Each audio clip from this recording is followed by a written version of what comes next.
Oui, je disais bonjour à mes frères et bonsoir et bon sabbat. Toujours heureux d'être dans votre compagnie et à la compagnie du Seigneur pour partager sa parole et partager bien évidemment les vérités qui font de nous un peuple particulier, les vérités qui nous caractérisent. Je veux parler du message des trois anges, je veux parler du message du sanctuaire et de la proclamation glorieuse du message du troisième ange. Et il est important de comprendre que c'est dans cette direction qu'il faut aller. Et si nous allons dans cette direction, eh bien, nous allons profiter de toutes les occasions que Dieu nous donne pour parler des choses, on dira sérieuses, puisque le jugement des vivants est quelque chose de sérieux. Alors, comme à mon habitude, je voudrais faire un petit débrief sur la situation de la Palestine, notre pays, le pays que Dieu nous a donné. En ce moment, on parle de mettre une force particulière, une force arabe, afin de maintenir la paix dans cette partie du monde, sur cette bande de 300 kilomètres carrés, et qui, selon les prévisions de Dieu, eh bien, est réservée aux, aux bergers. Donc je disais que nous surveillons, nous guettons tous les événements. Nous sommes comme les premiers chrétiens, en tout cas je veux parler des judéo-chrétiens, qui pendant 40 années ont suivi bien toutes les,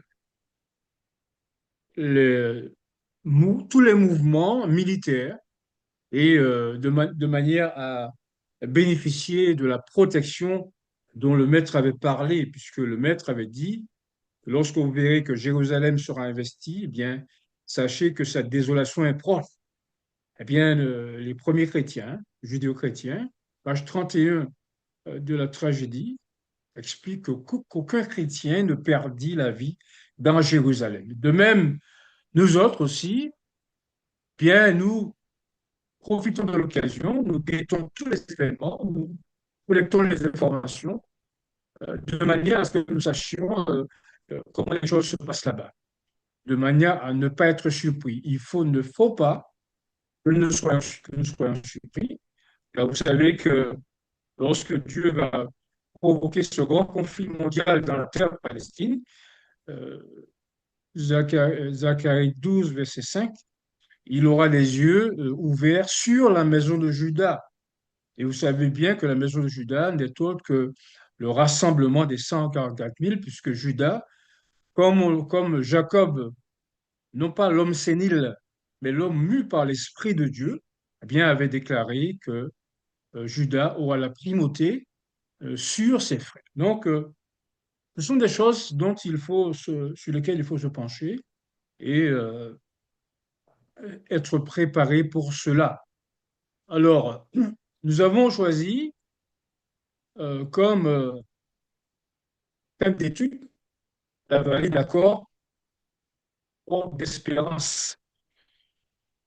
Alors, lisons donc le verset qui s'y réfère. Là, je lui donnerai ses vignes et la vallée d'Accor, comme une porte d'espérance.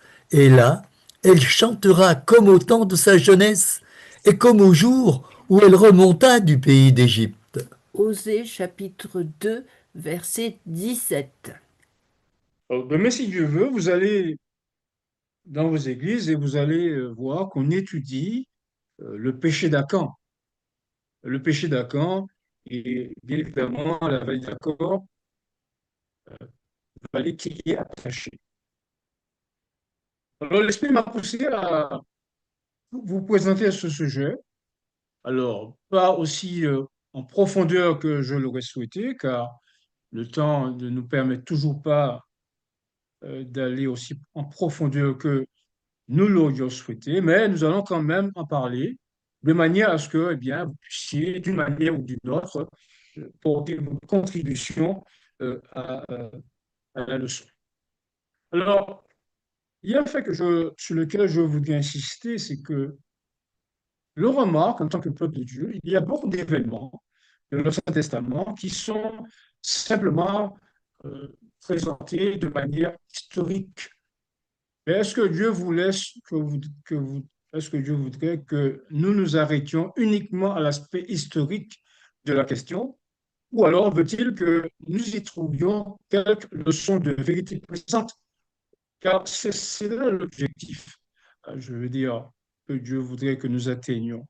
Lorsqu'il parle de ce sujet, eh bien, ça peut demeurer purement historique, mais cela peut avoir une relation, je veux dire, pour le temps présent. Avez-vous la déclaration d'Ellen White, à la page 63, premiers écrits? Il y a beaucoup de vérité dans la parole de Dieu, mais c'est de la vérité présente dont le peuple a besoin aujourd'hui. Donc, nous allons essayer de faire je veux dire, je dirais pas un accommodement, mais une relation entre la vallée d'Accord de jadis et la future vallée d'Accord, puisque ici on parle d'une vallée d'Accord que Dieu donnera, et très important, euh, car c'est une porte d'espérance. Alors, en introduction, je voudrais que nous lisions ces déclarations trouvées dans les témoignages, volume 3, page 303.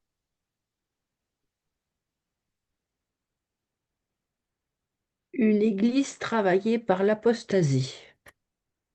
À moins que l'Église, qui est travaillée par l'apostasie, ne se repente et ne se convertisse, elle mangera le fruit de ses propres œuvres jusqu'à ce qu'elle se prenne elle-même en horreur. Si elle résiste au mal, si elle cherche le Seigneur en toute humilité et répond à sa vocation céleste en Jésus-Christ, si elle s'appuie sur la vérité éternelle et si, par la foi, elle se conforme aux plans qui ont été formés à son égard, elle sera guérie. Elle apparaîtra dans la simplicité et la pureté qui lui viennent de Dieu, exempte de compromis terrestres, montrant que la vérité l'a rendue réellement libre. Alors ses membres seront vraiment choisis de Dieu pour le représenter ici-bas. Témoignage pour l'Église, volume 3, chapitre 48, page 303, deuxième paragraphe. Conviendrez avec moi qu'il y a des mots forts ici. L'Église se prenne en horreur et d'autres versions disent qu'elle se prenne en dégoût. Mais ce qui est important de considérer, c'est que Dieu lui laisse le temps et Dieu l'évite de se réformer afin qu'elle puisse vraiment représenter Dieu ici-bas, car c'est là l'objectif. Alors, le titre était La vallée d'Accord, porte d'espérance. Alors, bien évidemment, nous chercherons à comprendre pourquoi cette vallée d'Accord future est une porte d'espérance et qu'est-ce que Dieu voudrait que nous sachions au sujet de cette vallée d'Accord. Alors, j'ai cherché une définition pour le mot espérance et voilà ce que j'ai trouvé comme définition. Bon, d'abord, je veux dire de manière globale, de manière générale, et ensuite nous verrons la notion d'espérance vis-à-vis de la Bible. L'espérance est l'attente d'un bien que l'on désire et dont on pense qu'il pourrait arriver. Elle accompagne le désir ou l'action et porte généralement sur l'avenir. Espérer, c'est croire en un avenir meilleur, croire qu'un désir se réalisera, qu'une action réussira, qu'un projet s'accomplira.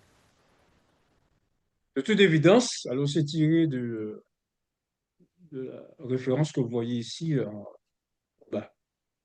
De toute manière, je ne pense pas qu'on puisse penser qu'une espérance peut être négative. L'espérance a toujours quelque chose de positif. Et en tant que chrétien, voilà notre espérance telle que l'apôtre Paul l'a définie dans le livre des Colossiens. l'espérance biblique chrétienne. Nous rendons grâce à Dieu, le Père de notre Seigneur Jésus-Christ, et nous ne cessons de prier pour vous, ayant été informés de votre foi en Jésus-Christ et de votre charité pour tous les saints, à cause de l'espérance qui vous est réservée dans les cieux, et que la parole de la vérité, la parole de l'Évangile, vous a précédemment fait connaître. Colossiens chapitre 1er, versets 3 à 5. Alors, cette espérance est manifestement quelque chose de positif, quelque chose de réjouissant, de réconfortant. Et donc, puisque Dieu nous parle d'une vallée d'accord comme une porte d'espérance, eh bien, nous ne pouvons, sans avoir défloré le sujet, nous ne pouvons croire, bien que cette vallée d'accord est quelque chose de positif et qui fait que bien, nous allons nous y approcher et nous allons essayer de comprendre la portée que Dieu nous réserve à travers cette étude. Alors, cette étude sera, je n'aime pas le mot technique, mais bon, euh, par la grâce de Dieu, nous essaierons de, j'irai assez lentement, afin que nous comprenions la portée de cette étude, de manière à ce que vous en compreniez personnellement la portée et l'importance de la comprendre, et bien évidemment, de rendre aux autres ce que vous aurez appris, soit ce soir, ou soit, je veux dire, euh, dans les temps à venir, puisque la parole de Dieu, elle est, comme dirait l'apôtre, elle est vivante et permanente. Alors, pourquoi donc s'intéresser à la vallée d'Accord telle qu'elle s'est passée en Josué? Alors, nous allons lire un texte de l'apôtre Paul qui nous montre l'importance de se pencher sur des événements particuliers qui se produisirent lorsque nos pères traversaient le désert. Pour nous servir d'exemple. Ne tentons point le Seigneur, comme le tentèrent quelques-uns d'eux, qui périrent par les serpents. Ne murmurez point, comme murmurèrent quelques-uns d'eux, qui périrent par l'exterminateur. Ces choses leur sont arrivées pour servir d'exemple. Elles ont été écrites pour notre instruction, à nous qui sommes parvenus à la fin des siècles. Première épître aux Corinthiens, chapitre 10, versets 9 à 11. Alors, ce verset, je l'utilise quelquefois lorsque je parle du type et du symbole. Le type et le symbole était une prophétie condensée de l'évangile, une image où se trouvaient réunies toutes les promesses de la rédemption. Mais dans ce cadre-là, l'apôtre Paul va parler d'événements qui concernaient la traversée d'Israël depuis leur sortie d'Égypte jusqu'à ce qu'ils arrivent dans le désert. Et quand l'apôtre Paul dit qu'il ne faut pas tenter le Seigneur de Dieu, ne murmurez pas, comme ceux qui périrent par l'exterminateur, il veut parler tout simplement bien euh, de scènes qu'a connu Israël lors de sa traversée du désert.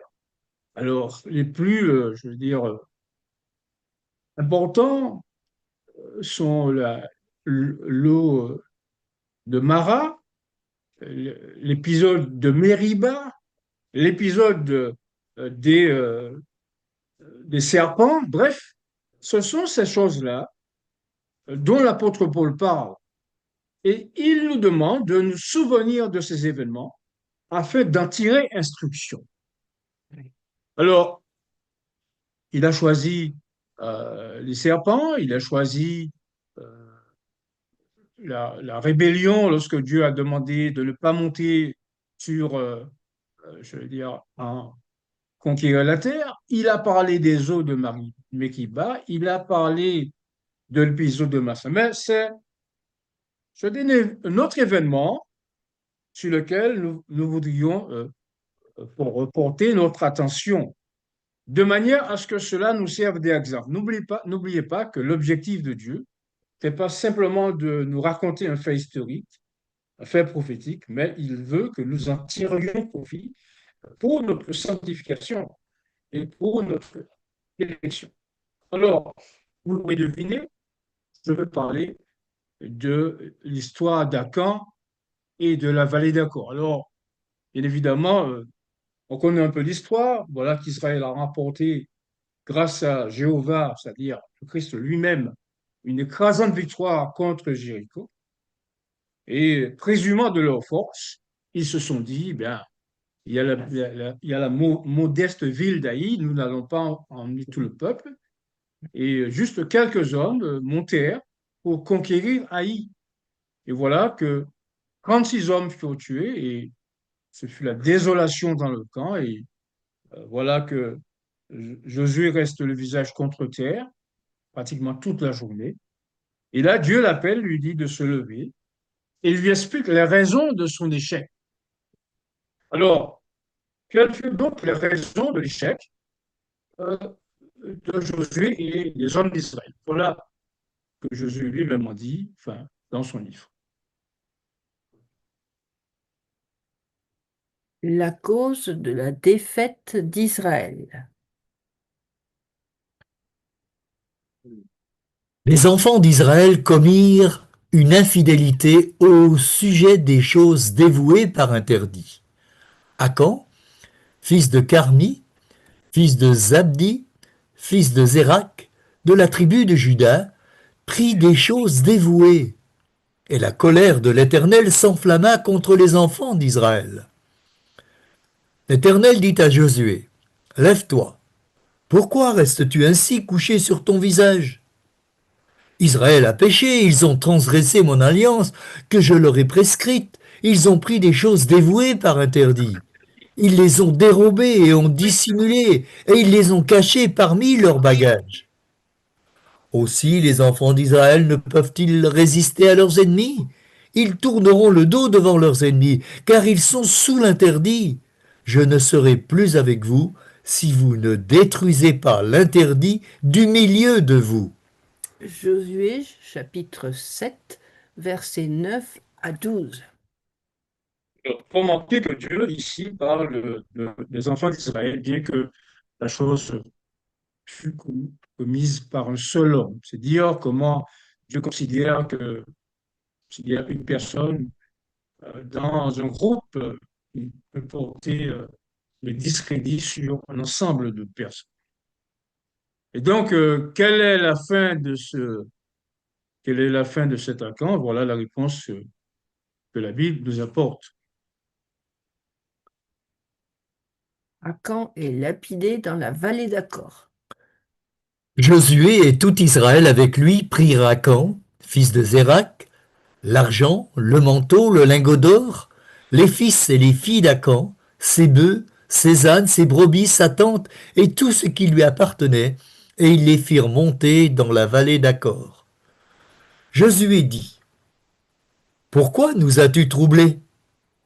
L'Éternel te troublera aujourd'hui. Et tout Israël le lapida.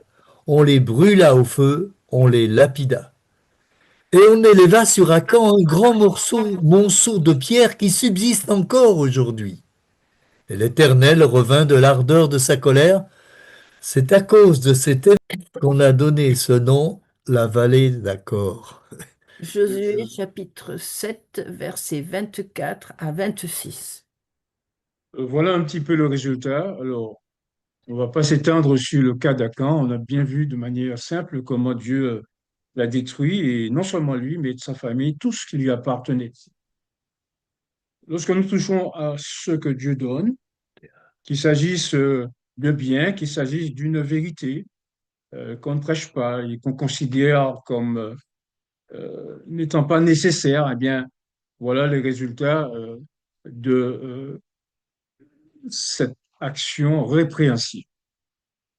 Vous avez remarqué que tous ces ânes, pardon, ses brebis, bref, ses biens, ainsi que sa famille périt dans la vallée d'Aco. Alors, Akan va se montrer outrecuidant, c'est-à-dire présomptueux. Et voilà comment Ellen White, d'ailleurs vous allez retrouver cette déclaration dans les préparations de l'école du sabbat que nous avons faites, voilà comment Akan réagit lorsque eh bien, il entend parler de cette défaite connue par Israël. Voilà ce qu'il dit en relation avec... Donc, je disais Testimonies, volume 4, page 493. Si, lorsqu'Akan céda à la tentation, on lui avait demandé s'il souhaitait apporter la défaite et la mort dans le camp d'Israël, il aurait répondu: Non, non, ton serviteur est-il un chien pour commettre cette grande méchanceté? Mais il s'est attardé sur la tentation pour satisfaire sa propre convoitise. Et lorsque l'occasion s'est présentée, il est allé plus loin que ce qu'il avait prévu dans son cœur. Alors, vous voyez donc comment cet homme qui provoqua la déroute d'une armée après avoir remporté une grande victoire, eh bien, comment il voyait les choses et comment, comme on dirait, il ne manque pas de toupet pour faire une telle déclaration. Donc voilà ce qu'on peut dire, je vais dire très succinctement sur l'affaire l'affaire d'accord et retenir que eh bien, Dieu a pris le temps de nommer la vallée dans laquelle il a été lapidé de manière à ce que nous nous en souvenions et que cela, comme a dit l'apôtre, que cela nous serve d'instruction. Alors, quelle instruction pouvons-nous tirer sur cela? Je voudrais que Daniel me lise ce texte, s'il vous plaît. Là, je lui donnerai ses vignes et la vallée d'Accor comme une porte d'espérance. Et là, elle chantera comme au temps de sa jeunesse et comme au jour où elle remonta du pays d'Égypte. Osée chapitre 2, verset 17. Donc, vous voyez que manifestement, Dieu parle de quelqu'un, Dieu parle à quelqu'un, et cela se traduit par les pronoms personnels lui, elle, elle.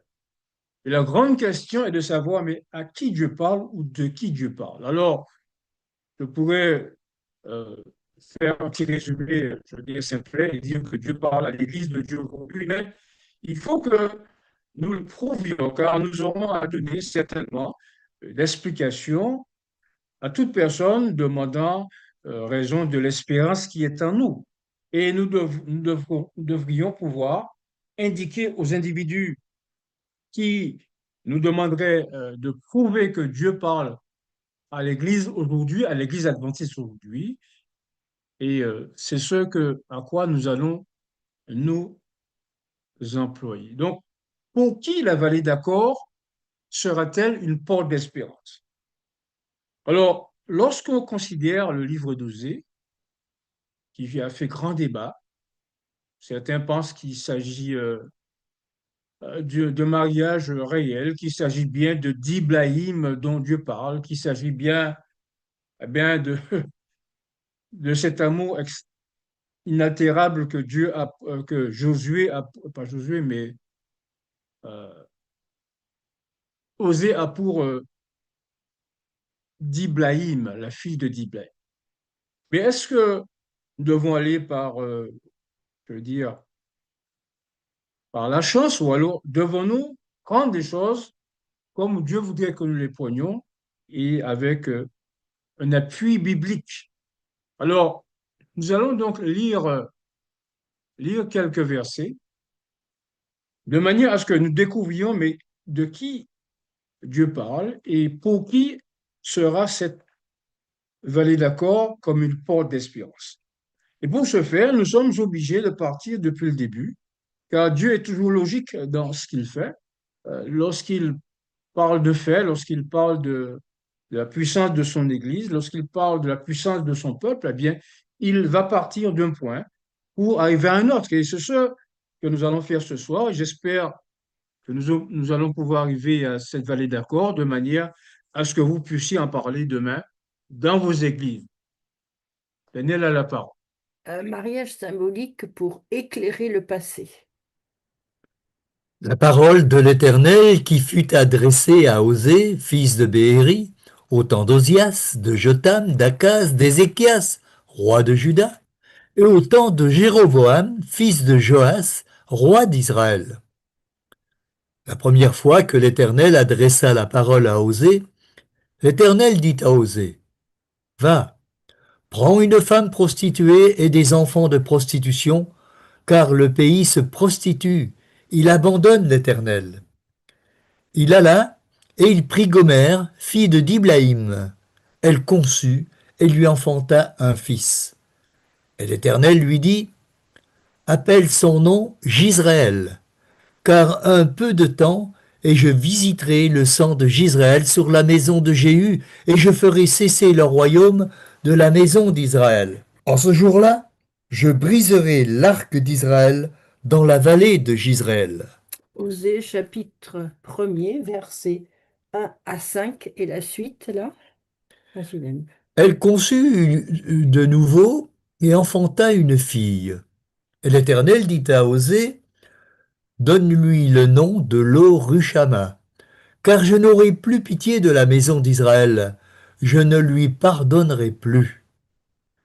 Mais j'aurai pitié de la maison de Juda, je les sauverai par l'Éternel leur Dieu, et je ne les sauverai ni par l'arc, ni par l'épée, ni par les combats, ni par les chevaux, ni par les cavaliers.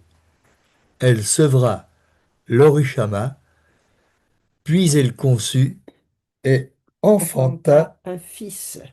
Alors, comme j'ai dit en premier, en préliminaire, nous n'allons pas entrer dans les détails. Nous allons simplement dire, nous avons déjà fait cette étude, que l'ordre donné à Osée est un ordre symbolique, car la prostitution était interdite en Israël. Et même le sacrificateur ne devait même pas épouser une veuve. Et donc, ce que Dieu veut montrer, c'est que il donne cet ordre pour montrer la situation du peuple qui était dans un état de prostitution. Alors, comme on a vu toute une série de rois, et malheureusement, la plupart des rois d'Israël étaient mauvais, d'ailleurs, tous étaient mauvais.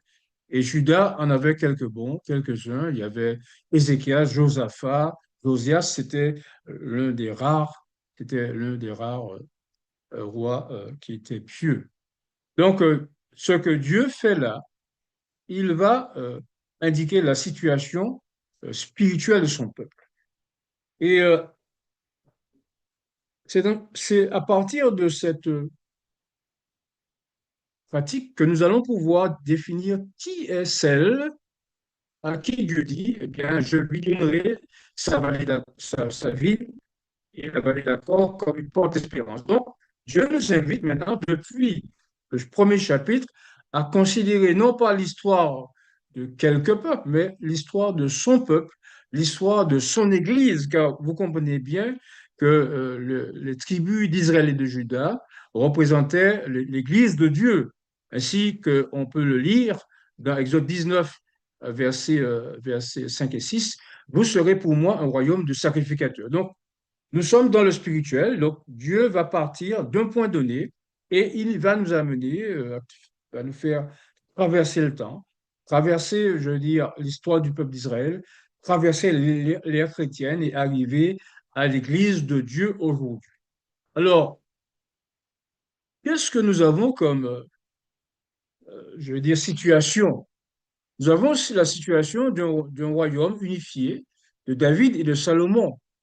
On rappelle que David conquit beaucoup de pays de manière à assurer la paix pour le règne de Salomon, car Salomon devait construire le temple et il eût été inopportun pour lui eh bien, d'être, je veux dire, inquiété par les armées ennemies. Donc, euh, peuple, je veux dire, uni, et on peut risquer jusqu'à dire Église unie, et il va se passer la situation où malheureusement, ceux qu'on attend le moins, eh bien, ce sont ceux qui vont faire chuter Israël. Et on ne pouvait pas espérer que Salomon aurait fait tomber Israël. Et on l'a vu dans la Bible que vers l'histoire de la fin de sa vie, eh bien, il construisit des autels, des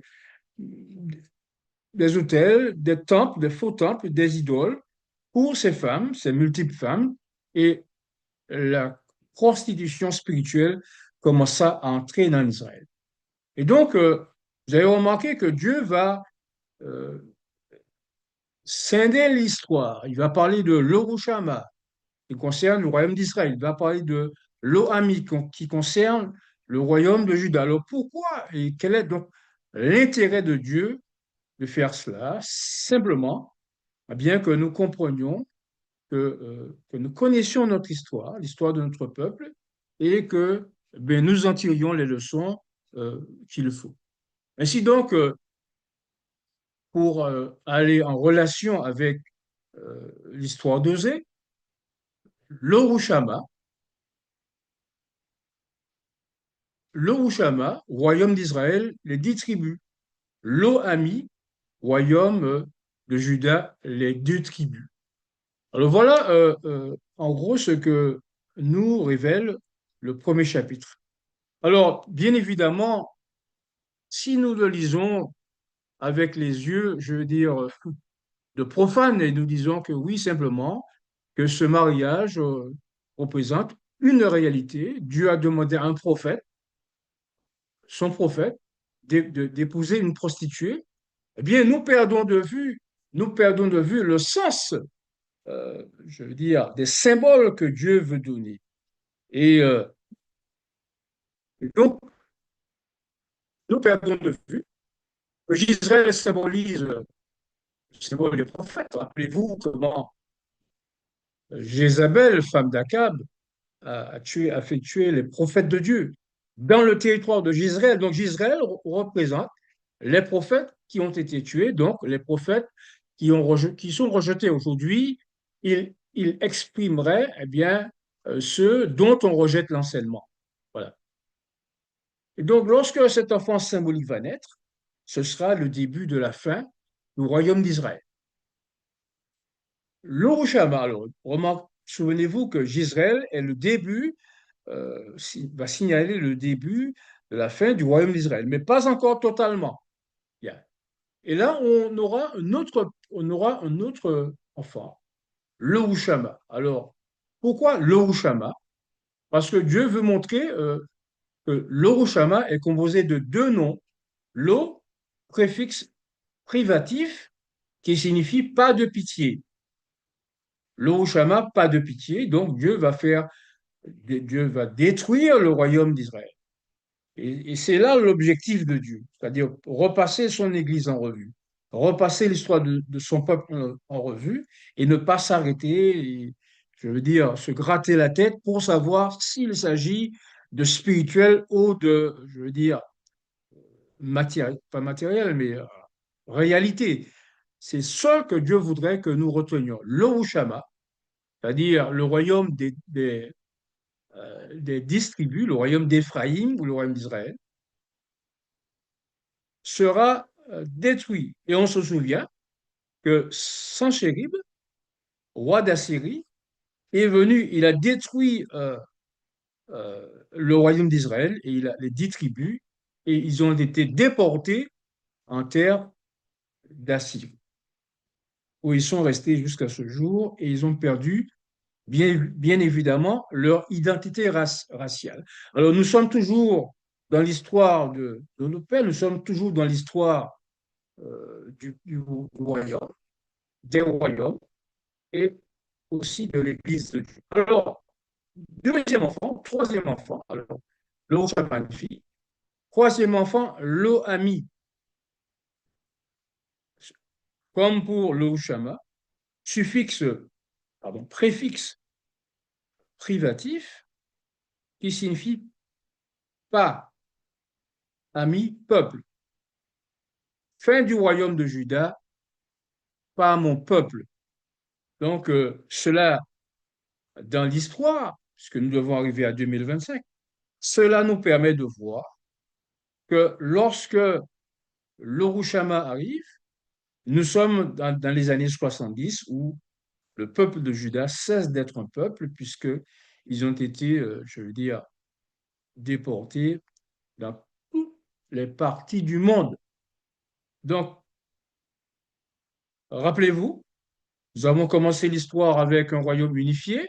Nous vont à la fin du royaume d'Israël, les deux tribus, les 12 tribus, et nous arrivons finalement à la fin du royaume, je veux dire, de Juda. J'espère que dans notre tête, les choses sont bien, je veux dire, séquencées.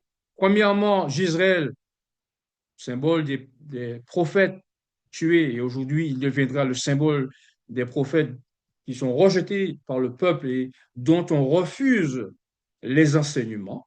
Et le Rouchama, fin du royaume d'Israël, nous sommes en 722 avant Jésus-Christ, et nous arrivons à l'Oami, fin du royaume de Juda, c'est-à-dire fin du royaume des Juifs, et qui furent dispersés, je veux dire, par-delà le monde. Et Jésus avait prononcé sur Juda, eh bien, cette malédiction, votre maison vous sera laissée déserte, et il ne restera du temple aucune pierre qui ne soit renversée. Alors, voilà comment on dira, voilà comment un homme nommé Gisraël, dont on parle souvent, nous parle de l'histoire de manière concrète. Alors, il nous présente cette histoire dans le cadre de l'Ancien Testament. D'Israël,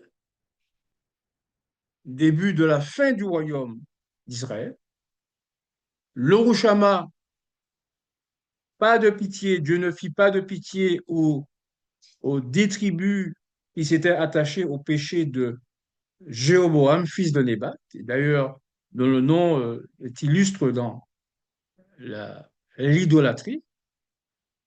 Et il va continuer dans le temps, parce que nous sommes finalement, nous suivons une courbe du temps. Et il va arriver à l'Urushama. Et nous arrivons ici à la croix. Cela signifie que lorsque l'Urushama va disparaître, eh bien, l'ère chrétienne va prendre le relais, va commencer. Et puisque Dieu ici fait une représentation de son Église, eh bien, nous devons comprendre que lorsque la deuxième partie va commencer, eh bien, il va parler de son Église. Alors, bien évidemment, il partira de l'Église chrétienne apostolique et il va descendre jusqu'à ce qu'il arrive à notre époque, puisque Dieu a toujours eu une Église qui le représente. On l'a bien vu dans le livre de l'Apocalypse, on a bien vu qu'il y a 7 églises, je veux dire de manière symbolique. Il n'y a pas eu 7 églises à des 7 édifices. Il y a 7 églises, 7 corps religieux, eh bien, qui ont présenté la vérité jusqu'à nos jours. Et Laodicée, bien évidemment, étant la dernière, et elle l'a bien nommée Laodicée, puisque Laodicée est formée de 2 noms, Lao, peuple, dit que jugement, le peuple qui euh, proclame le jugement. Donc, même dans, je veux dire, le nom, eh bien, Dieu n'a pas fait dans l'approximation.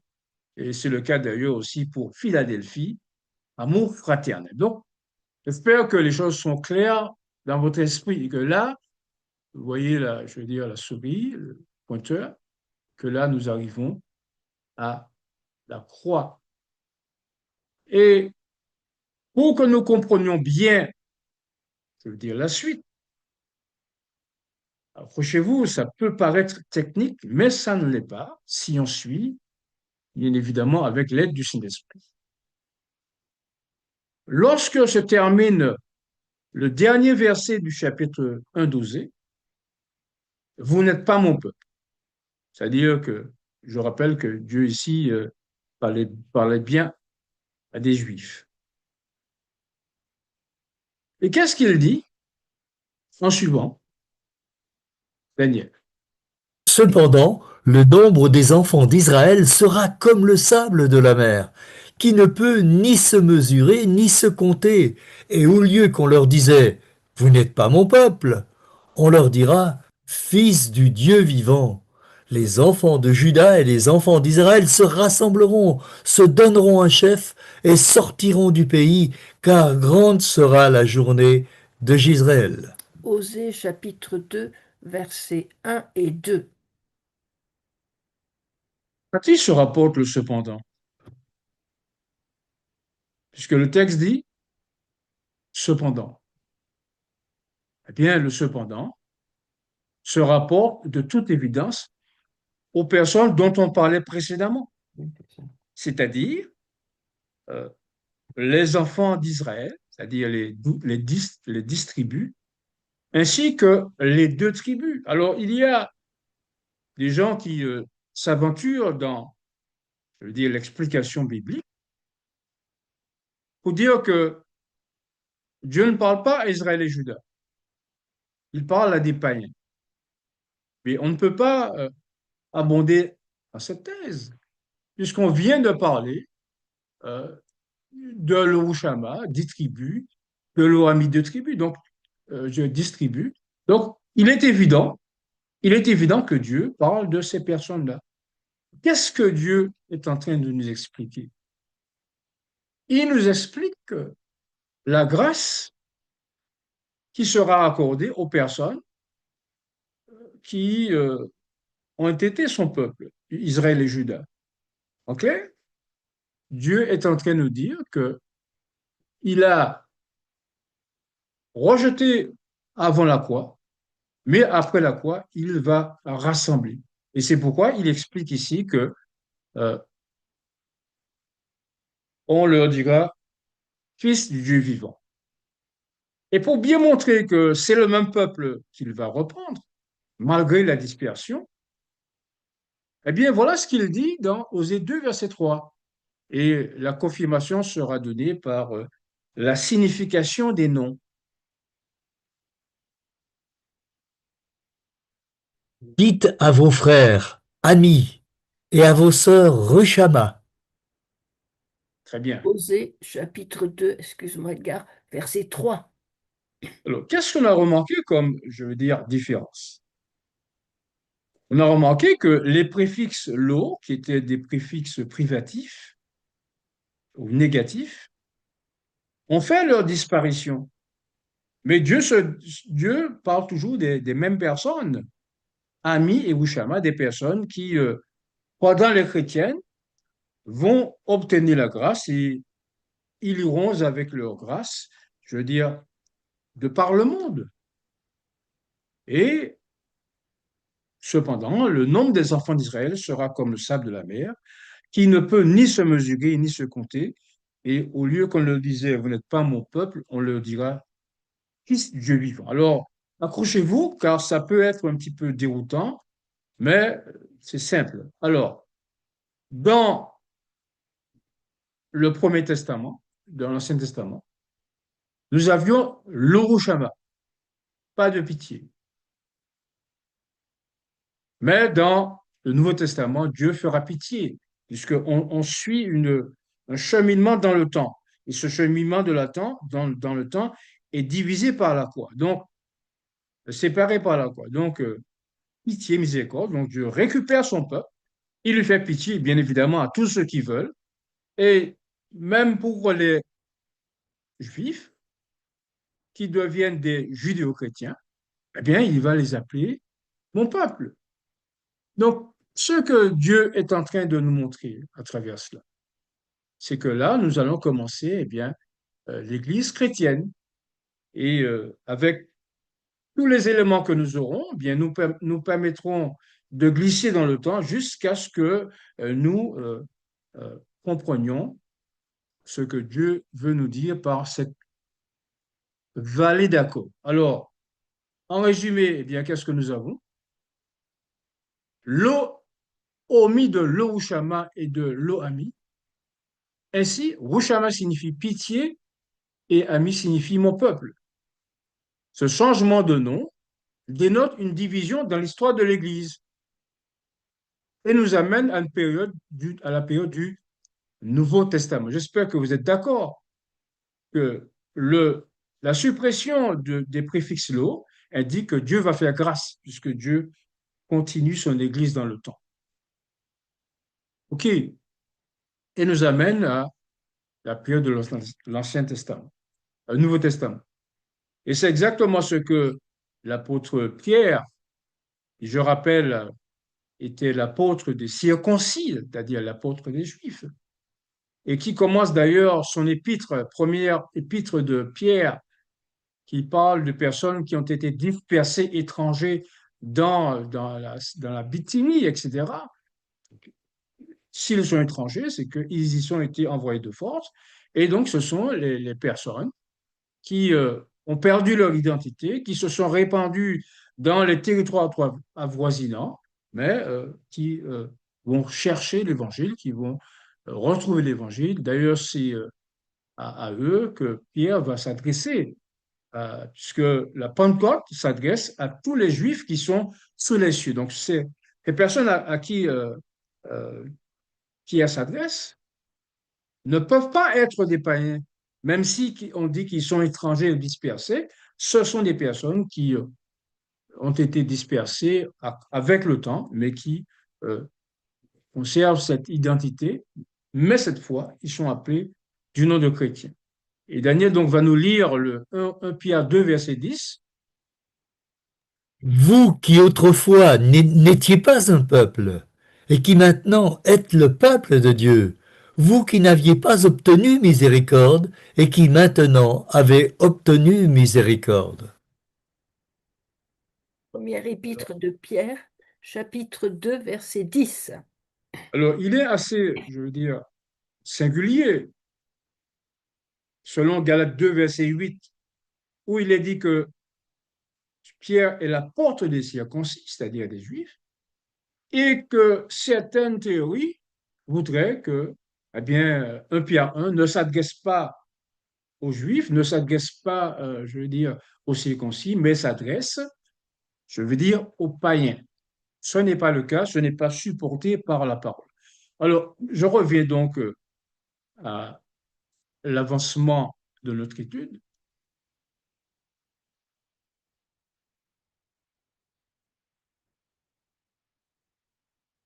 Vous remarquez ici, voilà, nous sommes ici à la fin du royaume de Juda. Nous commençons les chrétiennes et là, Dieu va continuer à s'adresser à son peuple, cette fois à qui il a fait grâce et qui est devenu chrétien et qui a perdu son identité. Ce fait est très important à comprendre. Alors, donc,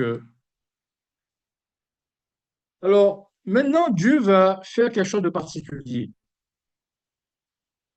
Dieu va donner un ordre à quelqu'un. Lorsqu'on dit, vas-y Daniel, Dites à vos frères, amis, et à vos sœurs Rushama. Osée, chapitre 2, verset 3. alors, à qui est-ce que Dieu parle? Dieu parle manifestement bien au frère d'Ami et de Roshama. Ce frère n'est autre que Gisraël. Et donc, dans cette configuration, vous remarquez que le mot frère est au pluriel et le mot sœur est au pluriel. Alors que dans, je veux dire, le chapitre précédent, frère était au singulier et sœur était au singulier. Donc, manifestement, Dieu a passé un cap et puisqu'il s'adresse à son Église, eh bien, il va montrer qu'il ne s'adresse pas à une personne en réalité, puisqu'il s'agit de son Église, il ne parle pas d'une personne ou il ne parle pas à une personne, il va parler à l'ensemble des frères, amis. Il va parler à l'ensemble des sœurs Roshama. N'oubliez pas que à partir de la fin de l'OAMI, eh bien, nous abordons l'Église chrétienne de Dieu. Et Dieu, donc, donne un message qui concerne tout le monde. Mais si Dieu dit, dites à vos frères, c'est que manifestement, il parle à quelqu'un. Il parle à quelqu'un, ce quelqu'un est ce Gisraël, et il dit à ce Gisraël, il leur donne un message. Il lui donne un message. Ce message est destiné aux frères et aux sœurs. Vous voyez comment Dieu fait les choses de manière simple, alors qu'on s'évertue à comprendre, à dire qu'il s'agit d'un mariage littéral, que que Dieu a donné à son prophète l'ordre d'épouser une prostituée. Lorsque l'on prend le sujet dans son intégralité, dans ses détails, eh bien, on réalise quoi? Que Gisraël est manifestement un prophète, et à ce prophète, il demande de donner un message à leurs frères et à leurs sœurs dans l'église de Dieu. Alors, vous aurez remarqué que euh, Gisraël est un homme. Alors, Dieu ne fait pas dans les genres, hein, il ne fait pas dans les genres, il ne travaille pas les genres. Donc, s'il dit que Gisraël, c'est un masculin, on doit accepter que Gisraël est masculin. Donc, on ne peut pas remplacer ce Gisraël par la sœur White, car Dieu serait finalement lui-même dans la confusion. Donc, ce Gisraël, alors, qu'est-ce que nous pouvons comprendre à travers cette, je veux dire, représentation qui commence à la croix, qui commence au second chapitre dans le Nouveau Testament? Alors, voilà l'objectif de Dieu et voilà le message qui nous donne. Je vais demander à Daniel de nous lire cette explication. Qu'est-ce qui se passe et pourquoi Dieu donne l'ordre à Gisraël de parler à leurs frères, amis et à leurs sœurs Oushama? Notez que les lots ont disparu. Donc, nous sommes dans la grâce, nous sommes dans l'ère chrétienne. On y va. Représentation complète de la maison de Dieu. Osée, chapitre 2, verset 3. Enfin, plutôt chapitre 2, oui. Dieu donne cet ordre à Gisraël en lui disant, dites à vos frères amis et à vos sœurs Rushama. Dieu appelle la femme symbolique d'Osée sa propre femme.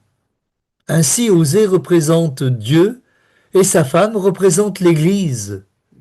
Gisraël représente le porte-parole de Dieu, un prophète. Les frères de Gisraël, Ami et Rushama, les sœurs de Gisraël, représentent les membres d'Église, hommes et femmes. La mère représente le corps pastoral, ceux qui engendrent les convertis dans l'Église. Voilà le message que Dieu a pour nous à travers Osée.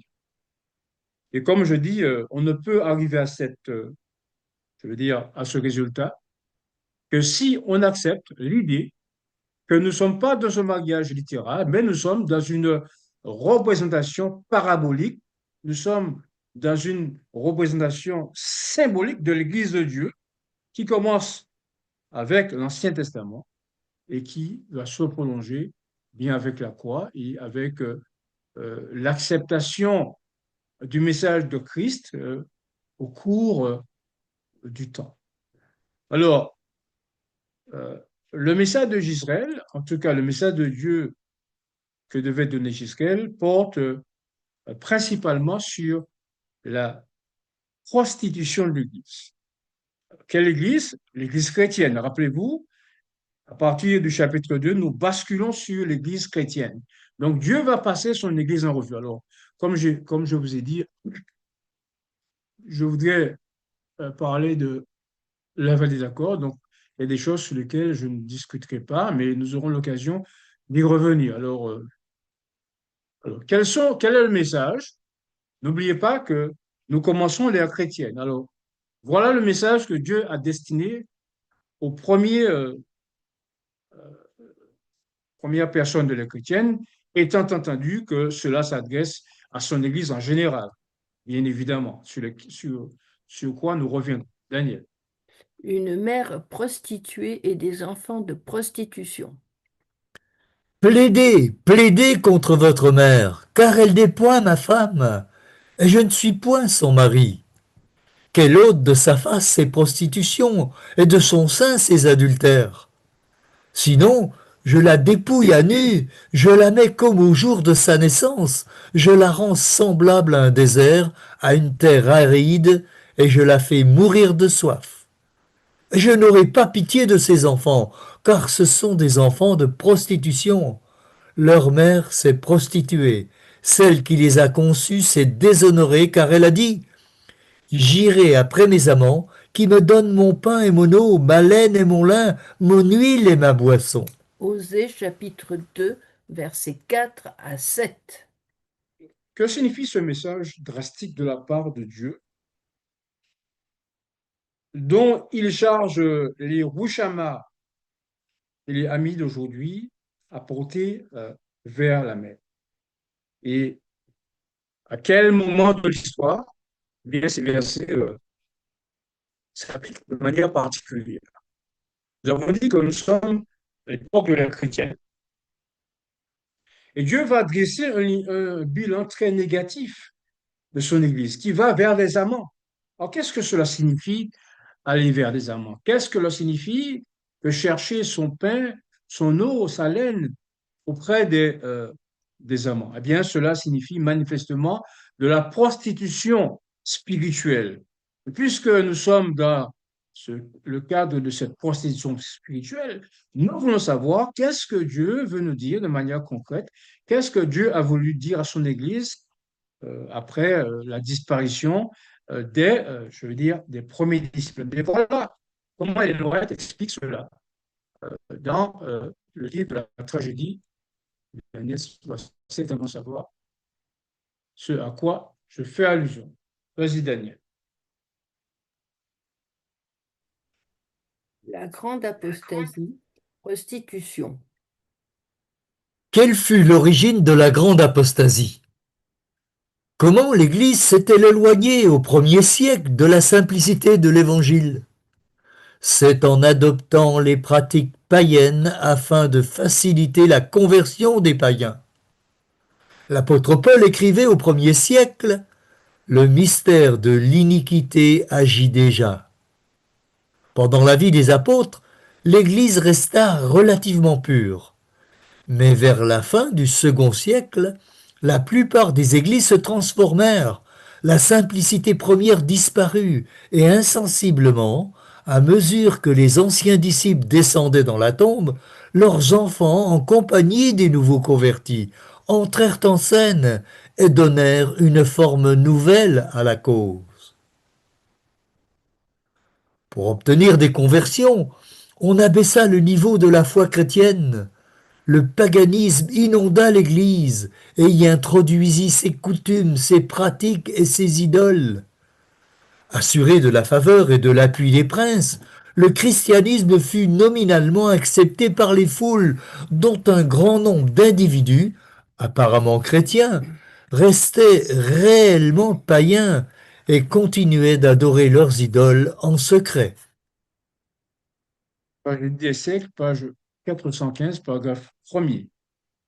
Donc, voilà ce que Dieu nous traduit de manière très simple et claire à travers les écrits de la servante du Seigneur. On se souvient d'ailleurs dans les pages 41 à 42 que la persécution était un doux bienfait par rapport, je veux dire, à l'idolâtrie, par rapport à la prostitution de l'Église. Donc, on le sait, Satan, voyant que le sang des martyrs était une semence, eh bien, il introduisit cette tactique et euh, l'Église devient donc cette prostituée dont parle Osée et dont parle, je veux dire, la sœur White. Rappelez-vous que nous ne saurions être dans le faux, car nous comprenons que, attention, nous comprenons que nous suivons une courbe physique, une courbe spirituelle, et lorsque Dieu dit que vous n'êtes plus mon peuple, eh bien, il va continuer à expliquer, je veux dire, l'histoire de l'Église chrétienne. Donc, voilà la situation telle que Dieu la décrivait à ce moment précis. Alors, nous poursuivons donc notre quête de formation pour arriver à, je veux dire, la vallée d'Accord. Je me suis toujours demandé comment se fait-il que les prophéties comme le baptême par immersion, les prophéties comme le sabbat, comme le sanctuaire, eh bien, comment ces prophéties ont fait pour perdre, je veux dire, être perdu de vue. Mais si cela est arrivé, c'est parce que l'Église ne peut se prendre qu'à elle-même, car elle a cherché l'appui des princes, elle a cherché l'appui de l'État et bien évidemment, le donnant-donnant, la vérité perdit, je veux dire, son caractère sacré et on abaissa le niveau, je veux dire, de l'Église. C'est un peu ce qui se passe aujourd'hui d'ailleurs. Lorsqu'on demande de faire partie de la, du groupe de la réforme protestante, allez, on va vous demander on va vous poser des conditions. On va vous dire, eh, écoutez, la sœur White, on n'en veut pas beaucoup, on n'en veut pas du tout. On va vous dire que les prières à genoux que vous faites, il faut réformer. Bref, on va vous dire que, eh bien, il y a des noms que vous employez comme, je veux dire, l'instruction baptismale qu'il faudra changer. Il faudra employer le mot catéchèse, un mot qui s'applique, comme vous le savez, à, je veux dire, la liturgie catholique. Et voilà, donc Dieu va continuer et il va arriver sur au moment, pardon, où l'Église perdra ses vérités, les vérités qui ont fait d'elle la colonne de la vérité. Nous continuons la description que Dieu fait de cette Église-là. Elle n'a pas reconnu que c'était moi. C'est pourquoi, voici, je vais fermer son chemin avec des épines et y élever un mur afin qu'elle ne trouve plus ses sentiers. Elle poursuivra ses amants, elle ne les atteindra pas. Elle les cherchera, elle ne les trouvera pas. Puis elle dira, j'irai, et je retournerai vers mon premier mari, car alors j'étais plus heureuse que maintenant. Elle n'a pas reconnu que c'était moi qui lui donnais le blé, le mou et l'huile, et l'on a consacré au service de Baal l'argent et l'or que je lui prodiguais. Osée chapitre 2, versets 8 à 10. Je n'ai pas suffisamment d'éléments dans ma possession pour parler de certaines pratiques, je veux dire financières. Bref, je fais une pause là et quand j'aurai l'information. Alors, vous avez remarqué que l'Église de Dieu va poursuivre ses amants. C'est-à-dire qu'elle pensait, je veux dire, les paganiser. C'est un peu comme Israël qui avait refusé de détruire les Cananéens en pensant qu'ils pouvaient cohabiter avec les Cananéens. Et on a vu ce que ça a donné, et comment ils ont adopté, les enfants d'Israël ont adopté les coutumes des païens et ils ont eu beaucoup de mal à se débarrasser de ces coutumes, puisqu'elles elles ont été pour lui un piège, pour Israël un piège. Donc, l'Église pensait, eh bien, paganiser le monde, eh bien, voilà, on a vu ce que ça a donné. Et progressivement, le, la vérité baissant, les normes établies par Dieu baissant, eh bien, nous continuons à avoir la même situation jusqu'au moment où les vérités furent battues en brèche et furent combattues par ceux-là même auprès desquels ils pensaient trouver un appui. Alors, voilà, le texte qui va suivre, les versets qui va suivre sont fort éloquents car Dieu va mettre le doigt de manière concrète et précise sur ces fameuses vérités.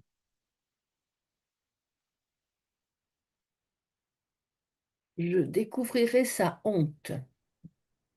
C'est pourquoi je reprendrai mon blé en son temps et mon mou dans sa saison. Et j'enlèverai ma laine et mon lin qui devaient couvrir sa nudité. Et maintenant, je découvrirai sa honte aux yeux de ses amants, et nul ne la délivrera de ma main. Je ferai cesser toute sa joie, ses fêtes, ses nouvelles lunes, ses sabbats et toutes ses solennités. Je ravagerai ses vignes et ses figuiers dont elle disait, C'est le salaire que m'ont donné mes amants. Je les réduirai en une forêt et les bêtes des champs les dévoreront. Je la châtierai pour les jours où elle encensait les Baals, où elle se parait de ses anneaux et de ses colliers, allait après ses amants et m'oubliait, dit l'Éternel. Osée chapitre 2, versets 11 à 15. Alors, les tenants du mariage réel avec Gomer auront du mal à expliquer ces textes. Parce qu'on voit que nous sommes dans le spirituel. Et s'il y a un verset qui montre bien que tout ce que nous avons dit est vrai, comment l'Église a perdu de sa super, comment elle a cherché l'appui de l'État, cherché l'appui des princes, c'est bien le verset 13. Je ferai cesser toute sa joie, ses fêtes, ses nouvelles lunes, ses sabbats et toutes ses solennités. OK? La perte du sabbat, la perte de la Sainte Seine, la perte du baptême par immersion, eh bien, n'est redevable qu'à l'Église elle-même à cause de l'appui qu'elle a cherché. Et donc, on voit que pendant ce moment, eh bien, on était vraiment, on est étonné, on est vraiment attristé de ce que, eh bien, la petite corne a agi pendant 1260 années pour persécuter l'Église, pour euh, semer la mort par ici, soit par les bêtes féroces, soit par les bûchers par là.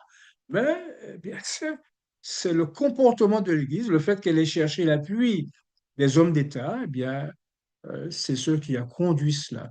Alors, je ferai cesser toute sa joie, c'est fait. Alors, les fêtes de l'Église, on les connaît, c'est la Sainte Seine, c'est le baptême, les nouvelles lunes, les sabbats et toutes ces solennités. Donc, à cause de l'Église elle-même, à cause du péché de l'Église, à cause du fait qu'elle ait cherché l'appui des païens, eh bien, elle s'est trouvée en difficulté. Et bien évidemment, on ne peut que déplorer ces millions et des millions de personnes qui figuraient parmi les vrais, je veux dire, les vrais enfants de Dieu et qui pâtirent du comportement de l'Église. Et pour confirmer cela, pour confirmer le fait qu'elle ait perdu ses nouvelles lunes, ses fêtes, ses sabbats et toutes ses solennités, voilà ce que dit, voilà ce que dit le prophète Daniel sur la disparition des fêtes de l'Église. La corne réussit dans ses entreprises. L'armée fut livrée avec le sacrifice perpétuel à cause du péché. La corne jeta la vérité par terre et réussit dans ses entreprises. Daniel chapitre 8, verset 12. Il opprimera les saints du Très-Haut, et il espérera changer les temps et la loi. Et les saints seront livrés entre ses mains pendant un temps, des temps et la moitié d'un temps. Daniel chapitre 7, verset 25. On pourrait être étonné de ce que les choses se soient passées ainsi. Mais à titre de comparaison, eh bien, nous pensons au sanctuaire, au temple que Salomon avait construit.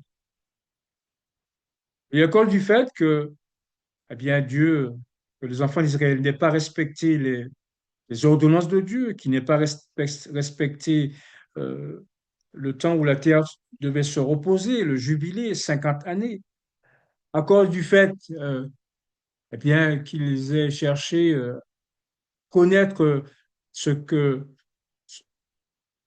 comment les nations servaient leur Dieu, alors que Dieu avait dit de manière formelle, vous n'irez pas chez eux et vous ne chercherez pas à savoir comment ils servent leur Dieu. Je crois que c'est Deutéronome 29, verset 11, où c'est prédit. Alors, je veux dire, le temple était censé être ce phare qui, placé au centre de la terre, Ézéchiel 5, verset 5, bien, devait éclairer l'humanité. Comment Dieu a-t-il permis, dira-t-on, bien que Dieu ait permis que le temple d'Israël, le temple de Salomon, ce temple magnifique, ce temple dont les fondations étaient, je veux dire, incomparables par rapport à celles du second temple. Comment Dieu a-t-il permis cela?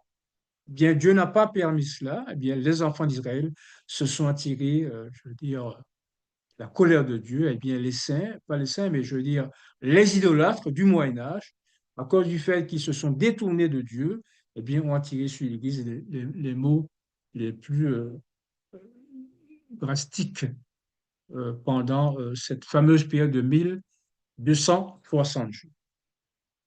Mais Dieu ne va pas, comme on le sait, oublier son Église.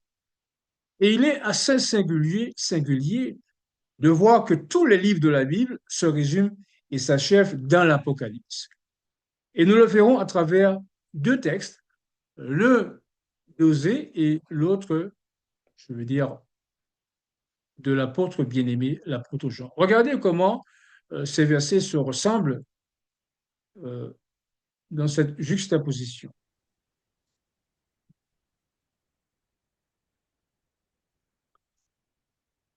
La vallée d'Accord, une porte d'espérance.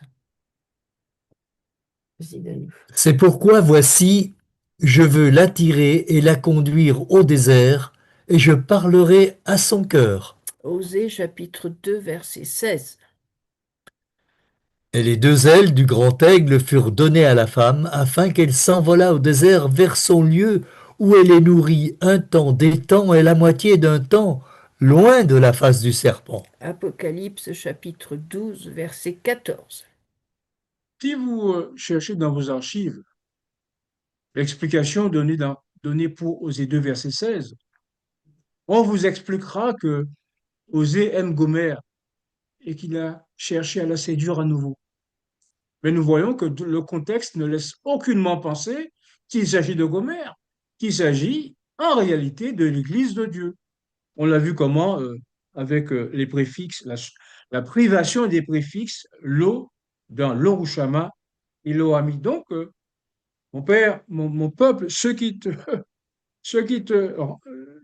t'éduquent, t'égarent, il n'y a aucune relation entre, je veux dire, une certaine Gomer et le verset, je veux dire, 16 d'Osée 2. Et vous voyez que, puisque tous les livres de la Bible se résument et s'achèvent dans l'Apocalypse, lorsque Dieu va parler de son Église, lorsqu'il va présenter l'Église d'Apocalypse 12, verset 14, il va parler finalement de ces deux ailes et comment l'Église, comment Dieu trouve un lieu pour son Église de manière à ce qu'elle soit nourrie loin de la face du serpent. Et c'est pour cette raison, eh bien, que pendant la Réforme, il y a eu quand même des hommes comme Luther.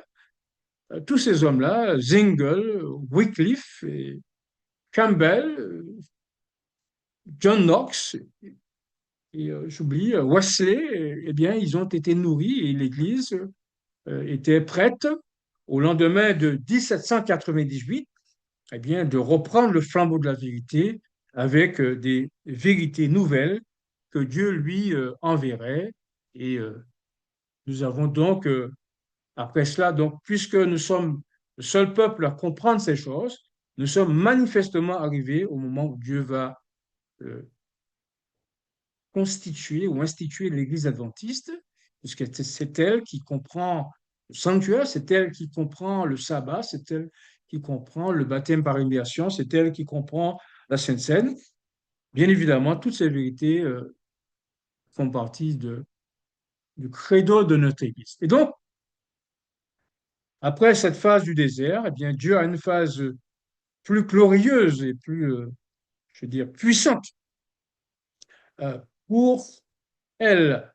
J'espère que vous avez bien compris que nous sommes partis depuis la séparation des deux royaumes d'Israël et de Juda, que nous avons traversé, je veux dire, la fin de ces royaumes, que nous avons commencé les chrétiennes et que nous sommes arrivés au moment où l'Église sera sur le point d'être restaurée. Et donc, il nous reste à voir ce fameux point que Daniel va nous lire. La vallée d'Accord comme une porte d'espérance. Là, je lui donnerai ses vignes et la vallée d'Accord comme une porte d'espérance, et là, elle chantera comme au temps de sa jeunesse et comme au jour où elle remonta du pays d'Égypte. Osée chapitre 2, verset 17. Alors, je lui donnerai la vallée d'Accord comme une porte d'espérance. Et là, bien évidemment, nous remontons au type, nous remontons au, à la situation où Akan fut un piège pour l'Église de Dieu de l'époque. Et nous avons lu que Dieu a dit à, à Josué, eh bien, tu ne remporteras pas la victoire sur tes ennemis tant que tu n'auras pas enlevé l'interdit. Et on a lu que la vallée d'Accord a été le symbole de la purification de l'Église de Dieu d'alors. Et après cela, eh bien, Israël monta contre Haï et remporta une brillante victoire jusqu'à ce que, eh bien, sous la direction éclairée de Josué par Dieu, eh bien, Israël conquis la Palestine. Alors, quelle est la situation du peuple de Dieu aujourd'hui avant que ne lui soient confiées les clés du royaume des cieux, avant qu'elle ne puisse aller dans le monde entier en vainqueur et pour vaincre, avant que ne lui soit donné le Saint-Esprit pour illuminer le monde entier de sa gloire. Alors, quelle est la situation de l'Église telle que Dieu la voit aujourd'hui? Eh bien, voilà une déclaration fort inspirée provenant de la servante du Seigneur. Le danger de la présence des Akans dans l'Église. Nous professons être gouvernés par les mêmes principes et être sous l'influence du même esprit. Mais au lieu de donner tout pour Christ, nombreux sont ceux qui ont caché le manteau de Shinéar et le lingot d'or, et les ont cachés dans le camp. Si la présence d'un seul Akan a suffi pour affaiblir tout le camp d'Israël, pouvons-nous être surpris du peu de succès qui accompagne nos efforts lorsque chaque église et presque chaque famille possède son Akan? Testimonies, volume 5, page 157, premier paragraphe. Nous comprenons bien que cette situation est une situation analogue à celle qu'a connue Israël lorsqu'il conquérait la Canaan terrestre. Et là, la servante du Seigneur nous met devant une réalité. Cette réalité, c'est que puisque chaque église et chaque famille possède son Akan, et puisque ces choses, comme nous l'a dit l'apôtre Paul, ont été écrites pour notre instruction, euh, afin que, à nous qui sommes parvenus à la fin des temps, cela signifie, frères et sœurs, que d'une manière ou d'une autre, eh bien l'Église connaîtra par cette purification.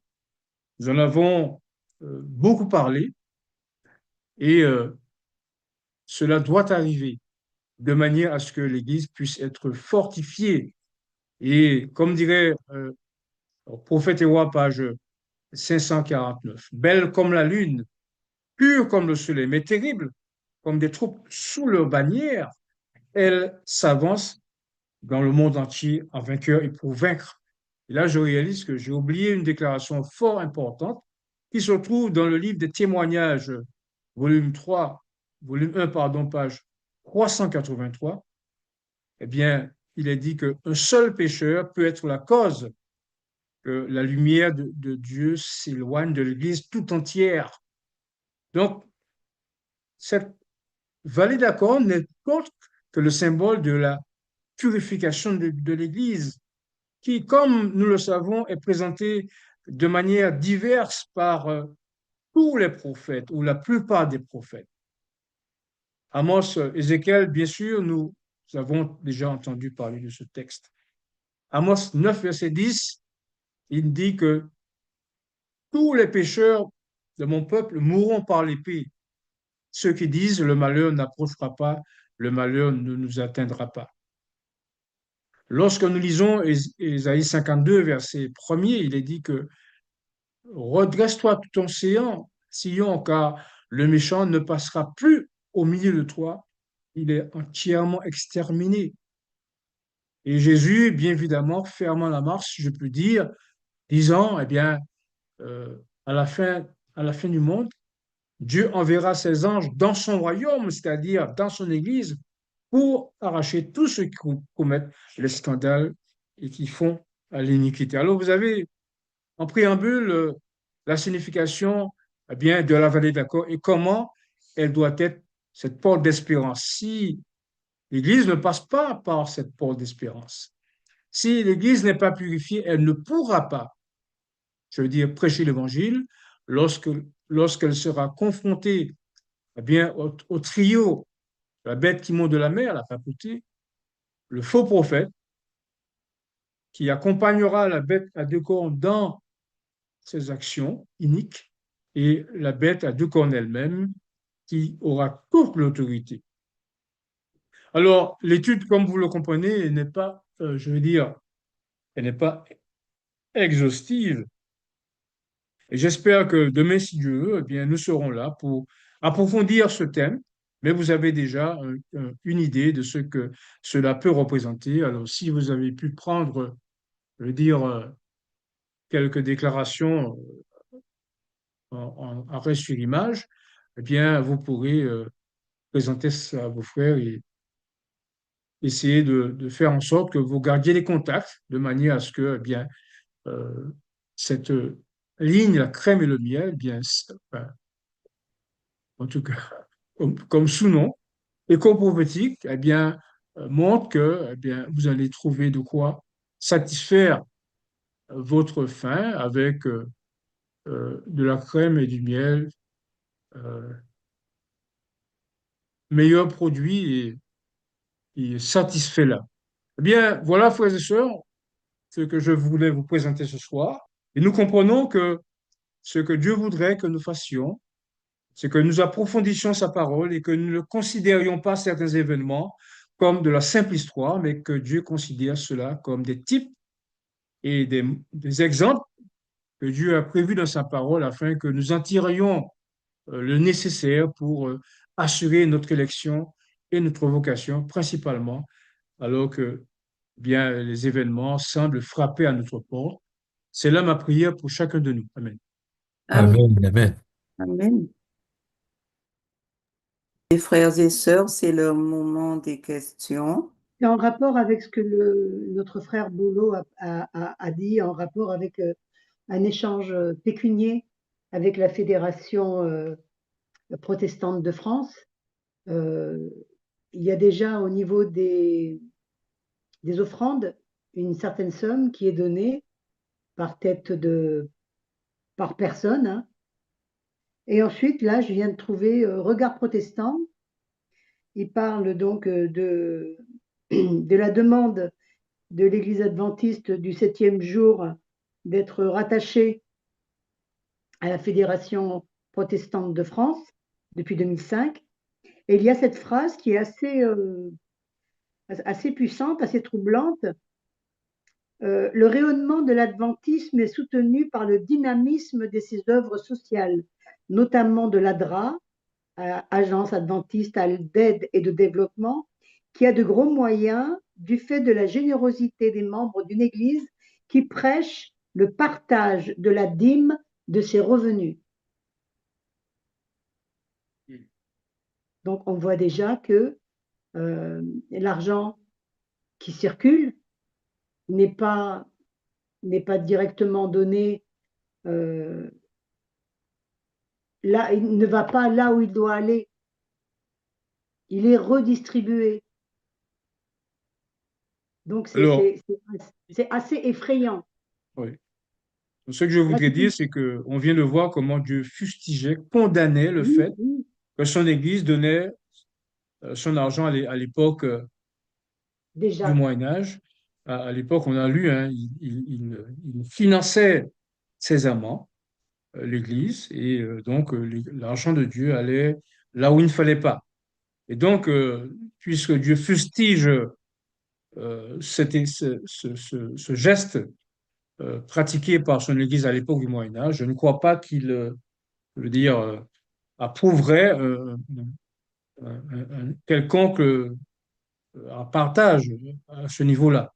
Alors, il n'est pas Puisque la interdit de Bible, faire du bien, mais si finalement les choses sont dans la confusion, si les choses ne se font pas comme Dieu voudrait qu'elles soient, eh bien, Dieu ne peut que les condamner, bien évidemment, et nous ne pouvons non plus que les condamner.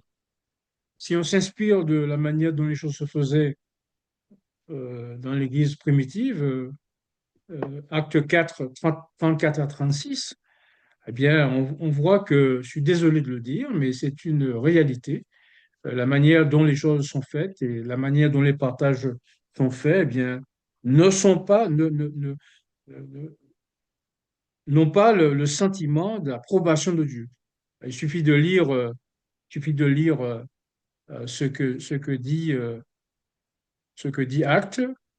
Il suffit de oui, lire Conquérant Pacifique aussi, page 80, pour montrer que, selon ce que la Sauve dit, que bien que la formation des églises du temps de l'Église primitive devait servir de modèle pour l'Église de Dieu jusqu'à la fin des temps. Alors, ce qu'on va, si on prend pas Acte des Apôtres, mais Conquérant Pacifique, page 80, et que l'on compare la manière dont les choses sont gérées, eh bien, on voit là encore que ça ne répond pas aux exigences de Dieu, ça ne répond pas aux instances de Dieu, et on n'a qu'à voir ce que dit le livre des Actes, notamment au moment où le partage se fait, eh bien, personne ne disait que ces biens lui appartenaient en propre. Bref, mm, là encore, il va de soi qu'il y a une réforme, je veux dire en ce sens, mais malheureusement, ceux qui prônent cette réforme sont considérés comme des gens qui empêchent les choses de tourner en rond, des hérétiques et autres personnes qu'il faut mettre de côté. Mais en tout cas, Dieu permet que nous abordions ces thèmes pour que nous voyions il a prévu une réforme, je dis, sur tous les aspects de notre communion, de notre adoration avec lui. Et si vraiment nous voulons le faire, mais nous le pouvons, même si on nous taxerait de ceci ou de cela, mais à condition que nous suivions les règles que Dieu nous a prescrites. c'est assez extraordinaire parce que c'est vrai que oser comme on nous l'a expliqué à l'église hein, pendant les écoles du sabbat, oui, c'était une prostituée pour de vrai, quoi. C'était quelqu'un qui existait de manière charnelle. Et là, l'explication que, par la grâce de Dieu, nous avons eue, c'est ça, là. Nous devons plaider contre notre mère, qui est le corps pastoral. C'est vraiment, voilà, c'est encore c'est pas une découverte, hein, mais c'est comme si Dieu insiste de manière ponctuelle. Réveillez-vous. Amen. Oui. Merci mon frère. Et Excuse-moi d'avoir. vous m'avez souvent entendu parler de Gisraël, eh bien, le voilà, mais il y a encore des choses à connaître de lui, et Ah oui, dans oui. quelles circonstances, dans quel contexte il arrive. Et rappelez-vous que c'est un prophète, et Dieu lui donne un Amen. ordre, et c'est un prophète masculin, pas féminin. Amen. Alors, Amen. à ce sujet, je voudrais dire sur la question de la prostitution dosée, en tout cas supposée dosée, eh bien, il y a un langage bien martiniquais qui dit c'est Iñaki Saï qu'a fait. Il ne fait que ça, enfin, il ne ferait que ça, puisque lorsque nous lisons le premier chapitre, d'Osée, on parle de prostitution. Lorsque nous lit le chapitre 3 d'Osée, eh bien, il est encore dans la prostitution, mais avec une autre femme. Alors vraiment, si l'on pense vraiment que Dieu pouvait se servir d'un homme pieux comme cela pour prêcher une vérité, eh bien, quel serait plutôt, je veux dire, le sort de son peuple? Parce qu'on a vu que lorsque Jéroboam s'est mis dans l'idolâtrie, eh bien, tout le monde l'a suivi. Alors, si lui osait se mettre dans l'idolâtrie, eh bien, il y a peu de chances que le peuple, puisqu'il était déjà vraiment versé dans la chose, ait compris ce que Dieu attend de lui. En tout cas, comme je l'ai expliqué, comme Dieu l'a montré à travers sa parole, vous savez, les mots peuvent nous tromper, mais les symboles ne nous trompent pas. Les symboles ne nous trompent pas. Et donc, tout cela est une invitation à étudier, à venir avec nous étudier, à inviter des personnes de manière qu'il y ait, que la maison soit remplie, comme dirait la parole de Jésus. Amen. Je vois qu'il n'y a pas de questions ce soir.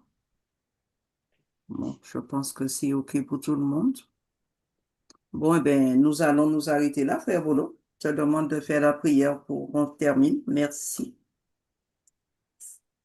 Notre Père céleste qui est dans les cieux, nous voulons te remercier pour ce moment que nous avons passé avec toi, afin que nous comprenions ce que tu veux de nous.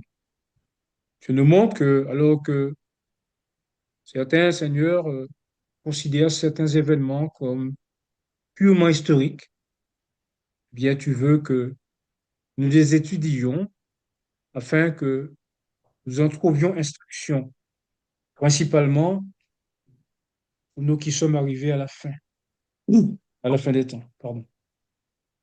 Puisses-tu permettre, Seigneur, que ton esprit nous accompagne et que même des choses que nous pourrions trouver difficiles, eh bien, soient ouvertes à notre esprit. Nous avons donc des documents disponibles et avec les YouTube et compagnie, eh bien, ton peuple aura l'occasion de découvrir ce qu'est la vérité et découvrir que, avant que tu ne confies les clés du royaume des cieux à tes enfants, lors de la grande proclamation du troisième ange, que tu dois procéder à une purification. Nous réalisons que tous les prophètes en parlent, donc cela ne peut être que la vérité, car c'est toi qui les as enseignés par ton esprit afin qu'ils puissent nous présenter ces choses et que nous y fassions attention. Nous allons nous séparer, puisque bénir chacun et permettre, Seigneur, que même pendant les veilles de la nuit, eh bien, ton esprit nous parle et que nous te cherchions, nous te trouvions et que tu nous donneras la force d'avancer en dépit de toutes eh bien, les difficultés qui pourraient traverser notre route. Nous te demandons une bénédiction, Seigneur, spéciale pour tous ceux qui sont malades et que, bien par ton esprit, ils puissent être vivifiés. C'est là notre prière au nom de Jésus. Amen.